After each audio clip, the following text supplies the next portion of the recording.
بسم اللہ الرحمن الرحیم۔ السلام علیکم ویورز، کیا حال چال ہیں آپ لوگوں کے؟ امید کرتی ہوں کہ آپ سب خیر و عافیت کے ساتھ ہوں گے۔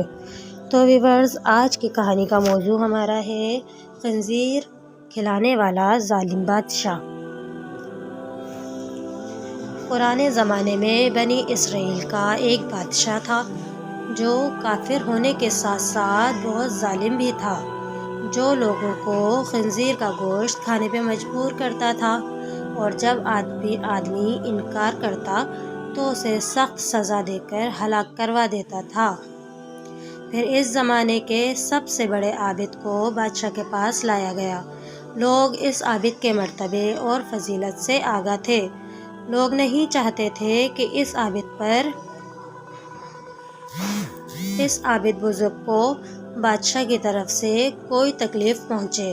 چنانچہ ایک سپاہی نے عابد سے کہا، آپ مجھے ایک بکری کا بچہ ذبح کر کے دے دیں۔ جب بادشاہ کہے گا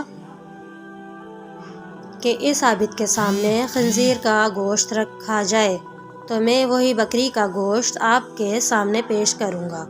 بادشاہ یہ سمجھے گا کہ آپ نے اس کی خواہش کے مطابق گوشت کھا لیا ہے، اور اس طرح آپ بھی ہلاکت سے محفوظ رہیں گے۔ بادشاہ عابد نے بکری کا بچہ ذبح کر کے اس کا گوشت سپاہی کو دے دیا۔ جب عابد کو بادشاہ کے سامنے لایا گیا، بادشاہ نے حکم دیا کہ گوشت لایا جائے۔ منصوبے کے مطابق اس سپاہی نے بکری کا گوشت عابد کو پیش کیا۔ بادشاہ نے کہا، میرے سامنے خنزیر کا گوشت کھاؤ۔ عابد نے کہا، میں ہرگز نہ کھاؤں گا۔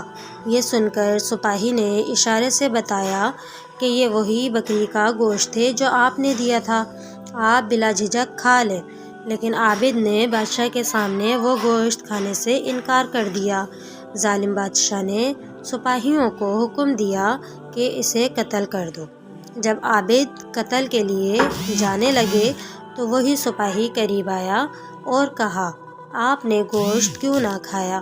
باخدا یہ وہی گوشت تھا جو آپ نے دیا تھا۔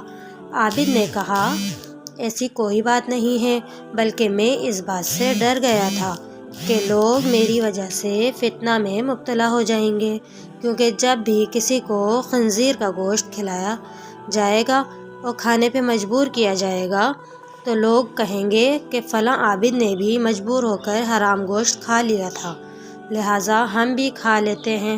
اس طرح میری وجہ سے بہت بڑے فتنے میں مبتلا ہو جاتے یہ لوگ، اور میں لوگوں کے لیے فتنہ ہرگز بننا نہیں چاہتا ہوں۔ یہ کہہ کر وہ عابد خاموش ہو گیا اور جلاد نے اس کا سر تن سے جدا کر دیا۔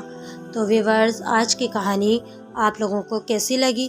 اگر اچھی لگی ہو تو please like, share and comments ضرور کریں۔ میں آپ کے کمنٹس کا ویٹ کروں گی۔ اوکے، تھینک یو، اللہ حافظ۔